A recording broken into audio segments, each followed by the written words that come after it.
রাজনৈতিক দলগুলোর মধ্যে কোনো রকম দূরত্ব সৃষ্টি হয় নাই। শুধুমাত্র প্রসেসকে কি পদ্ধতিতে আলোচনা করা হবে সেটা নিয়ে বিভিন্ন রকম মতামত এসছে। মাননীয় প্রধান উপদেষ্টা ডক্টর মোহাম্মদ ইউনূসের সভাপতিত্বে জুলাই গণঅভ্যুত্থান ঘোষণাপত্র প্রণয়ন বিষয়ে একটি সভা অনুষ্ঠিত হয়েছে।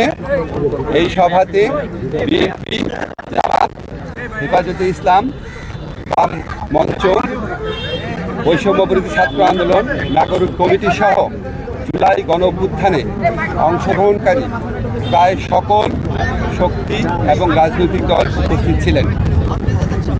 এই বৈঠকে জুলাই গণঅভ্যুত্থান ঘোষণাপত্র প্রণয়নের ব্যাপারে ঐক্যমত পোষণ করা হয়েছে। সবাই বলেছেন এই ধরনের একটা ঘোষণাপত্র দরকার আছে, তবে এখানে অনেক সাজেশন এসেছে। মোটা দাগে বলে এই সাজেশনগুলোর মধ্যে ছিল এই ঘোষণাপত্রে সবার অবদান ঠিকমতো করে বলতে হবে এবং এই ঘোষণাপত্রের মতো উল্লেখ হবে। এই ঘোষণাপত্রের নেচারটা কী হবে, এটা পলিটিক্যাল বা রাজনৈতিক পলিটিক্যাল নেচার বা লিগাল নেচারটা কী হবে সেটা স্পষ্ট করতে হবে। সবচেয়ে বেশি গুরুত্ব দিয়ে যেটা বলা হয়েছে, এই ঘোষণাপত্রটা আরও বেশি আলোচনার ভিত্তিতে জুলাই গণঅভ্যুত্থানের পক্ষের যে রাজনৈতিক দল, শক্তি, ছাত্র আন্দোলন, ছাত্র জনতা, তাদের বিভিন্ন ফোরাম, এদের মধ্যে আরও ইন্টেন্সিভ সর্বসম্মতিক্রমে এটাকে প্রণয়ন করতে হবে এবং এটার জন্য যতটা সময় লাগার ততটা সময়ই পারে, তবে চেষ্টা করা উচিত যাতে অযথা কালবিলম্ব না হয়, অযথা সময়ক্ষেপণ না হয়। তো সবাই একমত পোষণ করেছেন, সবার ঐক্যমতের ভিত্তিতে আরও নিবিড় আলোচনার ভিত্তিতে এই ধরনের একটি ডকুমেন্ট প্রস্তুত হওয়া উচিত। আমি সবাই আশাবাদ ব্যক্ত করেছেন সক্ষম হব। আমাদের জুলাই গণঅভ্যুত্থানকালে যে অটুট জাতীয় ঐক্যের আমরা ফ্যাসিস্ট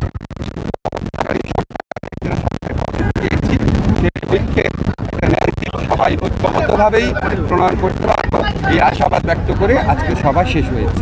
রাজনৈতিক দলগুলোর মধ্যে কোনো রকম দূরত্ব সৃষ্টি হয় নাই। শুধুমাত্র প্রসেসকে কি পদ্ধতিতে আলোচনা করা হবে সেটা নিয়ে বিভিন্ন রকম মতামত এসছে। বিভিন্ন রকম মতামতকে আমরা স্বাগত জানাই এবং আমরা কোথাও এতে অনৈক্যের সুর দেখি না, বরং আরও সবাই মিলে সমন্বিতভাবে যেন কাজ করা যায়, সবার মতামত যেন সঠিকভাবে প্রতিফলিত হয়, সবাই যেন ফিল করে এই জুলাই গণঅভ্যুত্থান ঘোষণাপত্রের মালিকানা তারও আছে, এটার পক্ষে বিভিন্ন মতামত এসছে। এবং ছাত্রদের সংগঠন যারা অংশ নিয়েছে এখানে প্রায় সকলেই বলেছেন যে এই ঐক্যমত পোষণ করে সর্বসম্মতিক্রমে একটি ডকুমেন্ট প্রস্তুত করার জন্য যত সময় লাগুক সেই সময় যেন নেওয়া হয়, তাড়াহুড়া যেন না করা হয়, আবার অযথা কালক্ষেপণও যেন না করা হয়। কয়েকজন প্রস্তাব করেছেন যে এই লক্ষ্যে সংগঠিতভাবে আলোচনা পরিচালনার জন্য যেন একটা কমিটি গঠন করা হয়। এই ধরনের প্রস্তাব আসছে, আমরা এই সকল প্রস্তাব অ্যাক্টিভলি বিবেচনা করে দ্রুত সিদ্ধান্ত নিই।